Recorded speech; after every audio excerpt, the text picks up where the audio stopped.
오늘 설교의 제목은 죄악을 고발하라. 뭔가 고발하라 그러면 우리 기독교의 그런 태도와 정신에 맞지 않는 것처럼 느껴집니다. 그런데 성서를 조금이라도 읽어보신 분들은 얼마나 많이 구약의 정의와 공평에 대해서 이야기하고 있는지를 잘 알게 됩니다. 최근에 한 예를 들어서 한국 사회의 택배 노동자들의 죽음에 대해서 자주 언론들이 이야기하고 있습니다. 그들을 죽게 한 사람들은 도대체 누구일까요? 빠름 좋아하고 코로나19가 되어서 이 시대에는 더욱 신속 배달, 새벽 배송, 시야 배송까지 편리함을 누리지만 그 작은 편리함으로 같은 시대의 다른 인생들은 죽음에 내몰릴 수밖에 없는 현실임을 우리는 알고 있습니다. 사람을 죽어가면서까지 이득을 보는 자들은 과연 누구입니까? 오늘날 우리가 누리고 있는 이 자본주의는 인류가 만든 가장 좋은 경쟁 도구라고 합니다. 좋게 얘기하면 누구나 열심히 일하면 돈을 벌어서 평안과 안식을 누리고 수 있고, 그곳에다 지식과 지혜를 조금만 더하면 더 투자를 잘하고 더 많은 것을 얻을 수 있는 이야기들을 합니다. 오늘날의 20대, 30대 젊은이들이 땀 흘려 열심히 무언가를 개발하고 어느 곳에 집중하여 노력하기보다는 부모에게 이어받은 재산으로 주식 투자를 해서 일확천금을 얻어야 되겠다는 생각들이 한국 사회에 만연하고 있습니다. 그래서 한국 사회는 수저 논쟁이 지난 10년 동안 열정적으로 일어났습니다. 너는 흙수저다, 나는 금수저다, 너는 은수저다, 나는 수저 자체도 없다라는 그런 이름하에 서로를 비판하고 우위를 점하려고 하는 추악한 경쟁들이 계속적으로 보도되고 있습니다. 요즘 검사, 변호사, 판사는 삼각협동 체계를 이루어서 어제까지 죄를 묻던 검사가 옷을 벗으면 하루아침에 그 사건을 다시 맡아 변호사로 등장하고, 밤에는 술파티를 벌여서 판사들에게 뇌물을 바쳐서 그 사람을 당장 풀어주는 그런 일들이 벌어지고 있습니다. 제가 이야기했던 것은 단순하게 간추려서 얘기하지만 어제 오늘 일이 아니라 한국 사회의 이 기득권층들이 얼마나 악하고 그들의 속살이 얼마나 더러운지를 우리에게 잘 보여주는 현실판 이야기입니다. 권력자들은 높이 올라가면 올라갈수록 많이 해먹고 전혀 고발당하지는 않습니다. 오히려 역으로 돈과 권력으로 힘없는 백성들을 고소 고발하여 악소리도 내지 못하고 숨도 못 쉬게 하여 서서히 피를 말려가면서 죽이게까지 하는 것이 바로 한국 사회의 이면입니다. 이런 과정에서 한국교회는 어느 편에 서고 있습니까? 가난한 자의 편에 서고 있습니까? 있는 자들의 편에 서고 있습니까? 그리고 이것이 한국교회는 법치주의라고 합니다. 너무나 당연히 힘있는 자, 가진 자들의 편에 손을 들어주고 있습니다. 요즘 서울 집값과 전셋값이 하늘에 날개를 달듯 올라가고 있습니다. 교회는 그러는데 아무 소리도 하지 않고 그저 축복만 해주면 된다. 성도들이 집사게 해주고 성도들이 잘되게 해달라고 하는 것만 요구하고 있습니다. 그래서 그런지 교회가 돈과 권력 앞에 굴복하여 이제는 아무런 예언의 기능, 저항의 기능, 교회가 세상을 비판할 수 있는 그 기능 자체도 사라져 버렸습니다. 성서는 정의를 수도 없이 이야기하고 있는데 한국교회와 성도는 오로지 개인의 복과 오직 개인의 구원만을 이야기하고 있습니다. 교회는 복을 빌어주는 도구로 전락했습니다. 약자를 위하여 울어주는 선한 사마리아인들과 사회 지도층의 비리에 함께 거친 북소리로 고소고발을 하지 못하는 대변인의 기능은 무능하게 되어졌습니다. 과연 구약시대의 선지자들은 그랬을까요? 홀로 독야청청하면서 광야에 홀로 서서 하나님의 부름을 받고 하나님의 능력을 힘입어 죽음을 각오하고 목숨을 내놓고 그들은 사회의 부조리에 힘을 다하여 외치기 시작했습니다. 오늘 본문에서 고발하라는 것은 어떤 법정에 가서 고발하라는 얘기가 아닙니다. 하나님의 정의에 고발하라는 이야기입니다. 누군가 그것이 악하다라고 하는 것을 지적하지 않으면 모든 사람들은 다 그러니라 생각합니다. 혹시라도 여기 있는 우리 성도님들 중에 목사님 오늘 왜 그러세요? 저는 평안을 좀 얻기를 위하여 왔는데 왜 목사님은 자꾸만 사회적인 용어, 법적인 용어를 사용하십니까? 얘기하는데 성경을 좀 읽어보시기를 간절히 부탁드립니다. 물론 교회가 1년 52주 중에 50주 정도는 우리 성도들의 안전과 평안 그리고 하나님의 놀라운 축복받기를 원하지만 2주 정도는 정말로 사회에 빛이 되라고 이야기할 수 있는 시간도 필요하다고 저는 생각합니다. 할렐루야. 네.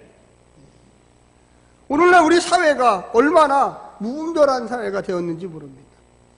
누구나 할 것 없이 저를 비롯해서 모든 사람들이 돈의 노예가 됐어요. 정말로 오늘 본문에 나오는 이 미가 시대의 BC 8세기, 지금으로부터 2800년 전의 사회상 속에서 미가라는 사람은 이 농부였습니다. 목축업자였어요. 갑자기 마므레라는 지역에서 미가를 불러서 야, 너 가서 예루살렘 도시에 종교 지도자들이 모인 곳, 제사장들이 모인 곳, 왕이 있는 곳, 똘똘한 사람들이 모인 그곳에 가서 농촌 출신이 가가지고 그들을 향하여 비판의 목소리를 내라고 이야기하는 것입니다. 정신 차리십시오, 제사장들이요. 오늘날로 말하면 정신 차리십시오, 목사님이 그렇게 설교하면 됩니까? 이런 얘기예요. 사회가 이렇게 부패하고 타락했는데 그들의 편에 서다니요. 이게 말이 됩니까? 하나님이 당신을 이곳에 세울 때는 이 사회가 부패하고 썩을수록 소금과 빛의 역할을 하라고 이곳에 세웠지 그들의 편에 서서 아무나 떨으라고 세운 것이 아닙니다 라고 농촌에 있는 이 농사짓던 사람, 양들을 키우던 사람, 이 미가가 나타나기 시작한 것입니다. 할렐루야. 우리는 생각하면 어떻게 그렇게 배우지도 못하고 무식한 사람이 그렇게 똘똘하고 그렇게 많이 배우고 하나님께 날마다 제사를 바치는 제사장들을 비판할 수 있나 생각할 수 있겠지만 하나님이 부르시면 얼마든지 할 수 있다는 것입니다.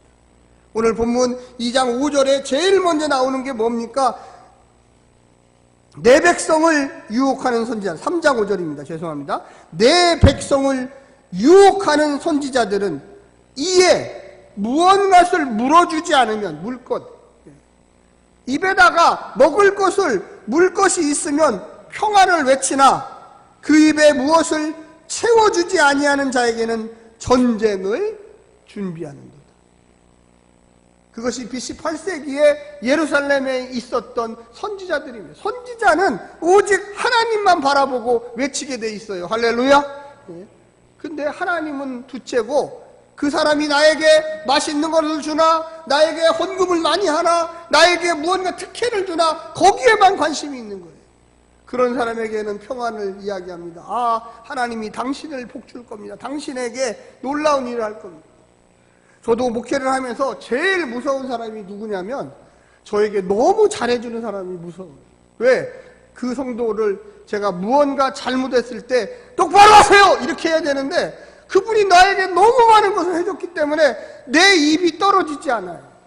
그래서 우리 행복한 교회 성도님들 중에 너무 저에게 잘해주시는 분들은 앞으로 조금 잘 못해주셔야 돼요. 아멘.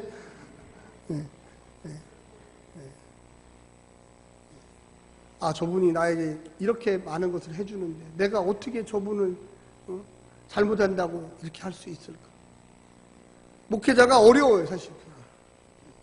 목회자가 뭐 그런 기능만 하는 건 아니죠. 축복도 빌어주고 기도도 해주고 용기도 북돋아주지만 어느 순간에는 돌변해서 그거는 아닌데요, 권사님, 그것은 아닌데요, 집사님, 그것은 아닌데요, 성도님, 이렇게 얘기할 수 있어야 되는데 그렇지 못해. 제가 며칠 전에 농촌에 있는 어느 목사님을 만났어요. 근데 그 목사님이 저에게 이런 얘기를 하더라고요. 큰 교회, 농촌 교회 치고는 아주 큰 교회 목사님이신데 이 교회에 제가 부임한 지가 얼마 안 됐는데 이 교회 교인들은 저를 월급 사장으로 생각합니다. 이러더라고요.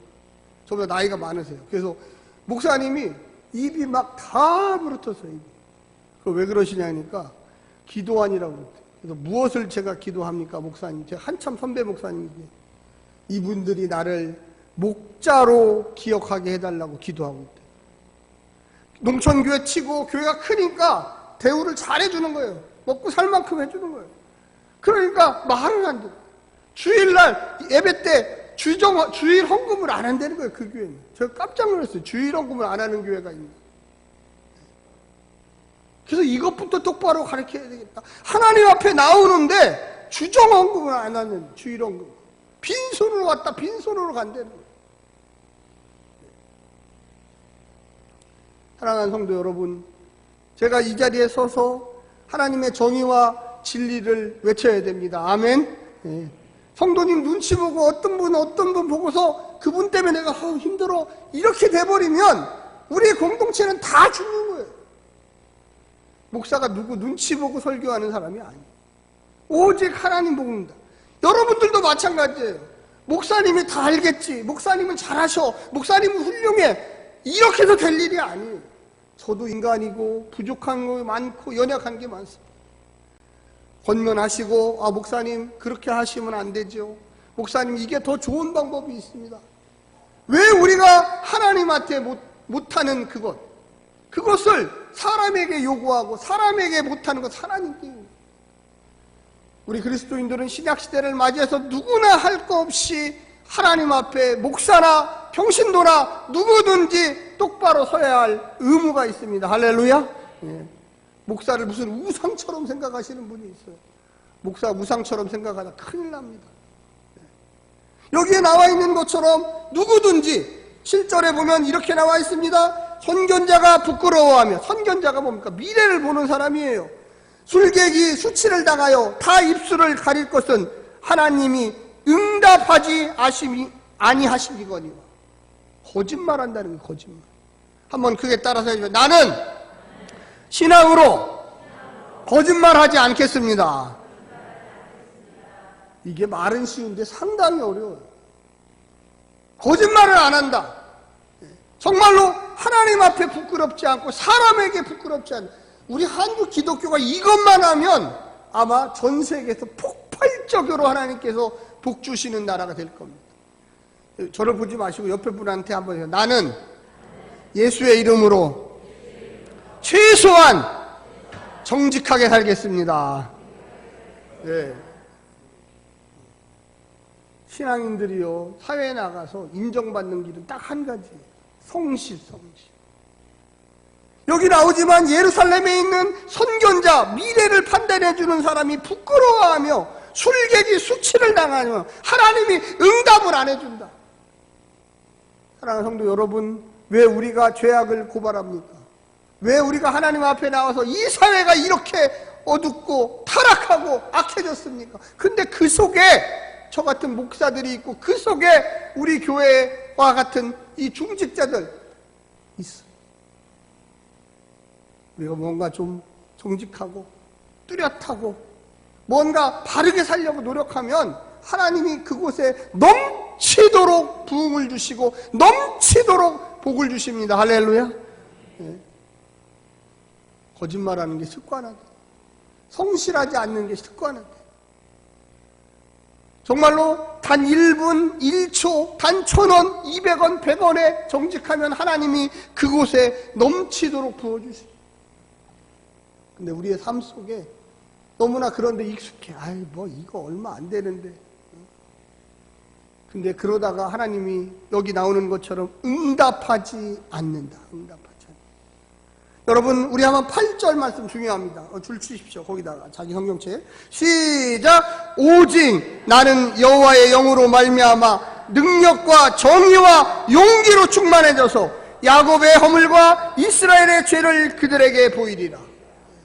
각오예요, 각오. 미가 선지자가 나는 오직 여호와의 영으로, 하나님이 나를 보고 있어, 하나님이 내 중심을 보고 있어, 하나님이 내 입술을 보고 있어, 하나님이 나의 눈빛을 보고 있어. 능력과 정의와 용기로 충만해져서 점점 세진다는 거예요. 우리 그리스도인들이 세상에 나가 세상을 비판할 수 있는 이유는 누가 이런 죄졌습니다, 저가 저런 죄, 이런 얘기를 하라는 게 아니에요. 그거는 세상 사람들이 너무 잘해요. 세상 사람들이 얼마나 고소고발을 잘하는지 몰라요. 그런 의미가 아니에요. 하나님, 나는 이렇게 살아갑니다. 세상이 이렇게 악하고 타락해도 나는 오로지 주님이 나를 바라보고 계시고 주님의 은혜를 따라서 오늘도 정의와 용기와 능력과 충만해짐으로 살아갑니다. 할렐루야! 여러분, 하나님 앞에 정직하시면 하나님이 그가 위기에 처했을 때 그를 붙들어 이렇게 세워요. 우리 그리스도인들도 실수할 수 있죠. 실수 안 하는 거 아니에요. 그런데 하나님은 뭘 보시냐? 우리의 중심을 보시고 해서 네가 어떻게 그렇게 되었는지. 우리 인간은 거짓말하죠. 거짓 증언합니다. 근데 하나님은 중심을 봐요. 네가 열심히 하려다가 그렇게 힘들어져서 어려워졌고, 그래? 그러면 내가 너를 다시금 일으켜 세우리라. 우리 인생들이 실수 안 할 수가 없어요. 다 실수해요. 그런데 중요한 것은 그 속에 하나님에 대한 진실성이 있느니. 만약에 우리가 아무런 실수가 없다, 그럼 하나님하고 똑같아지죠. 우리는 순간순간 욕심도 부리고 순간순간 남을 속이기도 합니다. 그런데 중요한 거는 우리 성도들은 회개하고 다시금 원위치로 돌아올 수 있는 이 회복성이 있다는 거예요. 할렐루야. 왜 미가가 그렇게 농촌 출신이 대도시에 있는 예루살렘에 가가지고, 야, 예루살렘에 있는 선지자들아, 제사장들아, 너희들은 똑바로 하고 있느냐? 나 미가는 농촌 출신이지만 똑바로 하고 있다. 정신 차려라. 왜 하나님이 이 이스라엘의 허물, 야곱의 허물을 나를 통하여 드러내는지를 좀 여러분 생각해 보시오.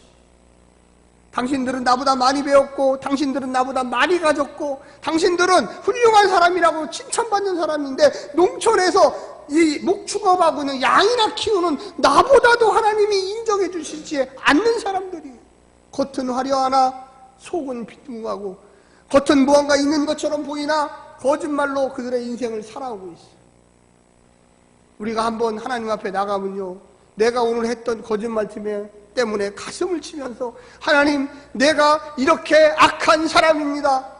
남의 이게 손가락질 하기보다 내 스스로를 가슴을 치면서, 하나님, 나의 허물이 이렇게 많은 사람입니다. 여러분, 기도하시기를 간절히 부탁합니다. 고발이라는 건 바로 그거예요. 우리의 유일한 재판장 되신 분은 야훼 하나님밖에 없어요. 세상에 사람 재판장이 완벽하지 않아요. 하나님 앞에, 하나님, 과연 내가 세상에 나가서 사는데 누구를 속이지는 않습니까? 내가 폭력적인 말과 언어로 나보다 약한 사람을 짓누르려고 하지 않습니까? 나만 살아보겠다고, 내 배만 채워보겠다고, 누구든 죽든지 말든지 마음대로 되라고 하지는 않습니까?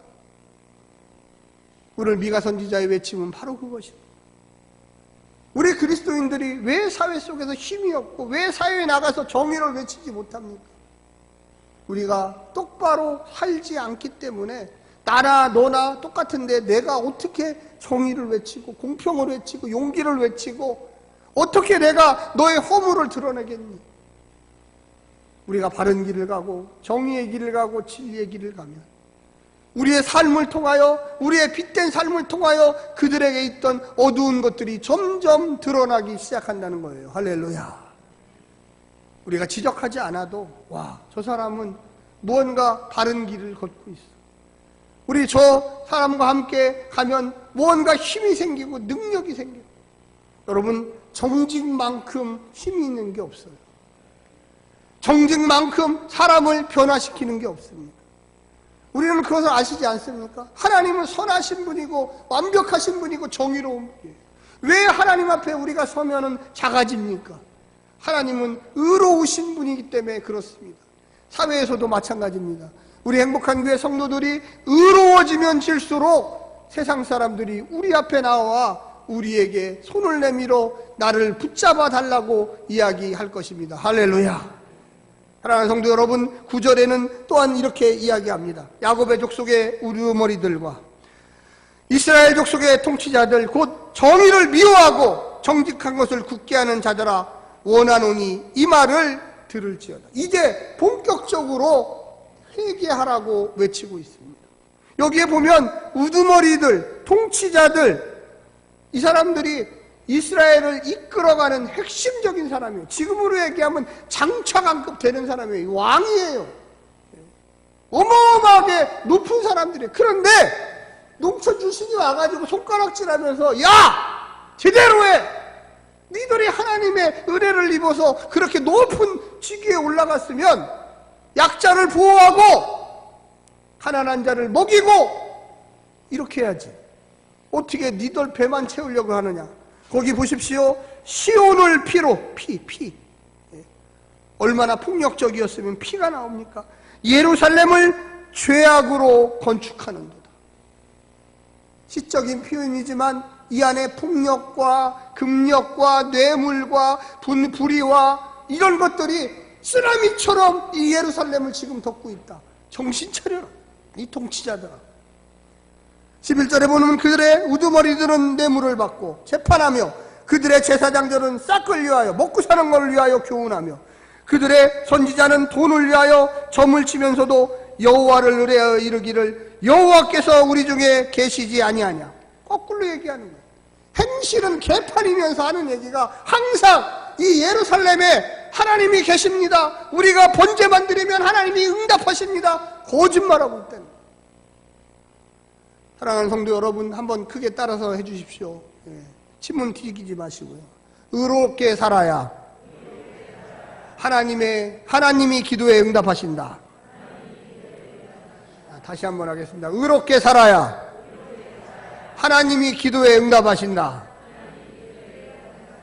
제가 거기 한자를 빼먹었지만 똑같은 의미인데 속히예요. 속히. 의롭게 살면 하나님이 속히 응답하신다. 우리가 의롭게 살지 않고 지금 11절에 나오는 이 얘기가 하나님 나는 당신께 예배드리러 왔습니다. 그래, 너 세상에서 의롭게 살았냐? 너희 이웃에게 선을 베풀었냐? 너의 이웃에게 거짓말하지 않았냐? 너의 가족에게 믿음으로 생각을 하는 태도를 보였냐? 너의 자녀에게 정말로 축복의 말을 했냐? 하나님은 우리에게 물어보세요. 미가가 얘기하는 게 이거예요. 야, 너희들은 제사만 드리면 하나님이 복을 주신다고 한다. 나는 의로운 재판장이다 하면서 진짜로 의롭게 했냐? 거꾸로 물어보는 거예요. 재앙이 우리에게 임하지 않는다. 근데 이 예루살렘은 바벨론에 의해서 586년도에 망했습니다. 저는 망하는 개인의 공통점, 망하는 교회의 공통점, 망하는 나라의 공통점은 뭐냐? 정의와 진리가 사라지면 그 공동체, 그 교회, 그 나라, 그 가정은, 그 개인은 쫄딱 망한다는 거예요. 여러분 꼭 기억하십시오. 하나님이 아무나 살리지 않아요. 정의롭게 사는 자를 살립니다. 진리 안에 거하는 자에게 복을 주십니다. 어려움과 환난이 있어도 그가 살아나도록 어떤 방식으로든지 그 영혼을 붙드시고 사랑한다는 걸 여러분 깨달으십시오. 우리 한국교회가 어떻게 개혁되게 되겠습니까? 앞으로 한국교회가 안 좋아요. 아무리 미래학자들이 다 얘기해도 한국교회 앞으로 줍니다 계속 그래요. 한국교회 점점 어려워집니다. 그럼 이 어려움과 고난을 어떻게 뚫고 일어나겠어요? 미가 선지자의 말을 똑바로 들어야 돼요. 우리가 정직해야 되고 정의로워야 되고 선하게 살아야 되고 믿음으로 베풀어야 되고 사랑해야 되고 용서해야 돼요. 할렐루야. 우리가 누구를 정죄할 처지가 아니에요. 우리의 마음에 정말로 내가 행복한 교회에 나와서 하나님 앞에 쓰임받는 사람, 복받는 사람 된다는 그 의미는 아주 간단해요. 우리가 정의 앞에, 진리 앞에 똑바로 서서 흔들리지 않고 걸어가는 것입니다.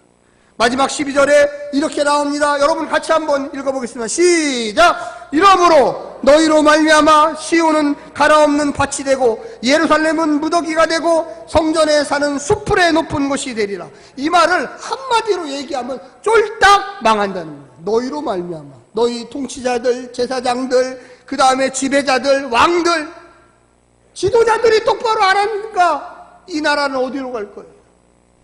사랑하는 성도 여러분, 제가 늘 얘기하지만 저기 높은 곳 여의도나 거기서 있는 곳에 그 사람들이 이 나라를 이끌어가는 지도자가 아닙니다. 우리 옆에 분한테 한번 얘기해줘. 당신이 이 나라의 지도자입니다. 뭐 국회의원을 하고 구청장을 하고 뭐를 하면 나 이 나라의 지도자 웃기고 있네. 여러분이 우리 한국의 지도자예요. 그런 의식을 가져야 돼요. 그런 의식을 가지려면 미가 선지자처럼 하나님, 내가 정직하게 살겠습니다. 내가 바르게 살겠습니다. 내가 선을 행하겠습니다. 미가 선지자는 야 예루살렘의 지도자들아, 너희들 때문에 어떻게 된댔습니까? 예루살렘의 무더기 흙무더기가 올라오고 성전에 사는, 예루살렘 사는 숲을 아무도 관리하지 않아가지고 자풀이 넘치는 데가 된다. 시온은 엎어버린 밭, 완전히 뒤엎어져서 아무것도 없는 문화가 없어지는 데 된다. 여러분, 우리가 하나님을 믿고 사랑하고 은혜를 입고 그러려면요, 현재에 충실해야 돼요. 과거에 어떤 사람인 것을 생각하면 안 돼요.